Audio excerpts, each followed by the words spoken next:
At the time of writing this episode of Arnie Revisited, it's just been announced that Hollywood is once again scouring popular IP with the upcoming reboot of The Running Man from Edgar Wright, with rising star Glen Powell attached to the project.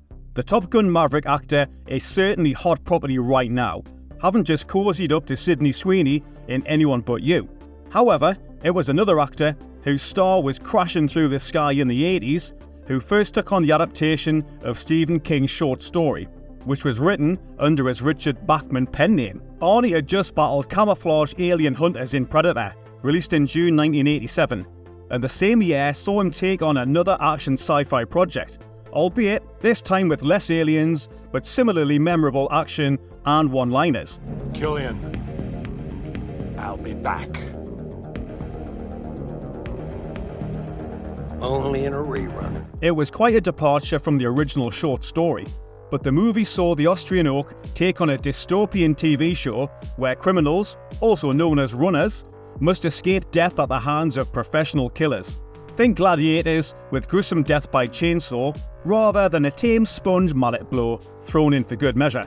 Having just scored a massive hit with Predator, this kind of potentially risible action fare could have been a mess in the wrong hands. So could The Running Man continue Arnie's winning streak with audiences and the all-important box office dollar, or would his hot streak come to a crashing halt?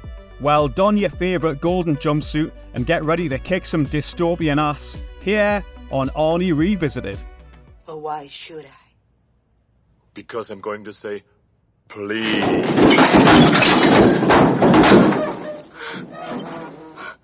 Well, why didn't you say so?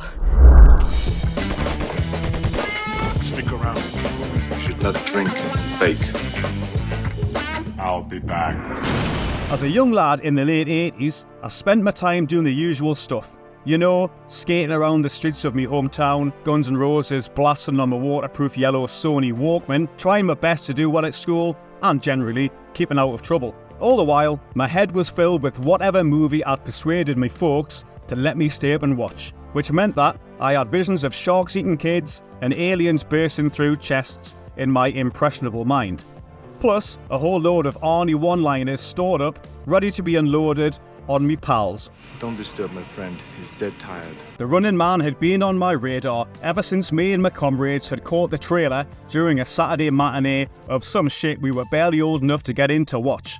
Unfortunately though, when we eventually managed to acquire a copy of it, thanks to a very liberally minded video store owner, thanks Freddy, I live to see you eat that contract. But I hope you leave enough room for my fist, because I'm going to ram it into your stomach and break your goddamn spine! Ah! Watching the movie as just a young lad on a grainy old VHS copy was still a massive thrill. When The Running Man hit cinemas in November 1987, there wasn't a great deal of competition for the movie's demographic at the time. Fatal Attraction was performing well, and making people hide their poor fluffy bunnies from potentially psychotic ladies.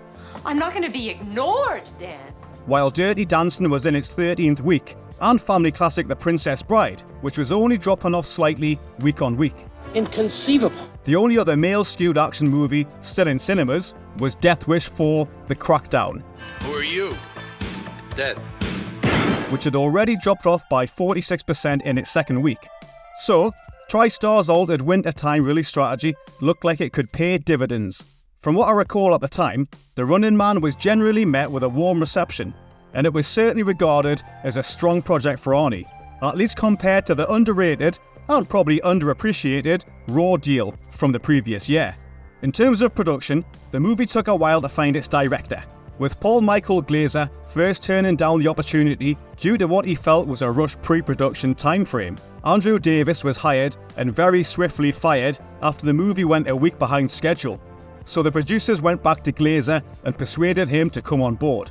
This change didn't go down too well with Schwarzenegger, who felt that the change was a terrible decision because Glaser shot the movie like it was a television show, losing all the deeper themes. This was also heightened by the rumoured change in leading man in the movie. Superman legend Christopher Reeve was apparently being considered to play Ben Richards, and the movie would have been about an unemployed man who goes on a violent game show for a 30-day period to feed his family. What we get in the final version sees Arnie's Richards as an innocent but condemned criminal, forced to kick ass in the gladiatorial game show. Joining the Austrian oak as part of the cast is fellow Predator star and goddamn sexual Tyrannosaurus, Jesse Ventura, as Captain Freedom. Plus, Richard Dawson is the immoral creator of the Running Man game show, Maria Conchita Alonso as Amber Mendez, and alien veteran Yaphet Kotto as William Laughlin. Rounding out the cast as some of the killer antagonists are Jim Brown as Fireball, Erlen Van Lit as Dynamo, Gus Rethwich as Buzzsaw, and Professor Toru Tanaka as Professor Sub-Zero. These are just some examples of the ensemble, and alongside the ever-reliable Arnie, his battles with the larger-than-life professional killers bring the movie to life. Interestingly, Paula Abdul, who once found fame dancing alongside cartoon cats, was hired to choreograph the movie's pre-show dance routines, with the music for these sequences coming from one of the Jackson 5's founding members, Jackie Jackson. This particular movie fan has always enjoyed revisiting The Running Man over the years. Younger me dug the over-the-top violence and one-liners. Hey, Lighthead! Hey, Christmas tree! And it's one of those films that if it crops up during a channel hop or a search through a streaming service's output, I can't help but get immersed in it all over again. Having rewatched it for the umpteenth time for this retrospective, I can safely say it still ranks high in my list of favourite Arnie flicks. And not just for nostalgic reasons. It's great getting to see a decent conversion of the movie, rather than the grainy VHS copy I first saw the film on. And while the premise could have hindered the movie plot-wise, it's still a highly engaging watch. As mentioned briefly earlier in the video, the story follows Arnie's Ben Richards, a former police officer wrongly convicted of a massacre. In this oppressive society, where the government controls the media and suppresses dissent, Richards is forced to participate in a brutal televised game show called, you've guessed it, The Running Man. Contestants are hunted by gladiators called stalkers in a deadly arena, and if they survive, they earn their freedom. Before we continue with our video, here's a reminder to click the Store tab on any of our JoBlo channels and browse our collection of the latest and freshest designs in our merch store. Go get you some. Richards joins forces with a group of rebels to expose the corruption behind the game show and bring down the oppressive regime. The premise for The Running Man is great, and although it deviates from the source material somewhat, there's some wonderfully nostalgic fun to be had seeing Arnie take down a series of tooled-up killers, like he's in an 80s arcade game. Real-life game show host Richard Dawson chews the scenery as the host of the Running Man game show Killian, and given his past, it's a role he was born to play. He appears half-drunk most of the time on screen. You see, I created the Running Man, but I don't make the rules. And there's a nice parallel between the character we see behind the scenes and the fake, jolly persona we see on camera. There's also a ton of fun to be had seeing Arnie dispatch each of the professional killers sent his way to end him on the game show. How about the light? With them dying mostly at the hands of their own weapons. This is also one of the movie's slight flaws, and that there's a certain element of rinse and repeat with the action. But Arnie and his co-stars elevate the movie beyond this.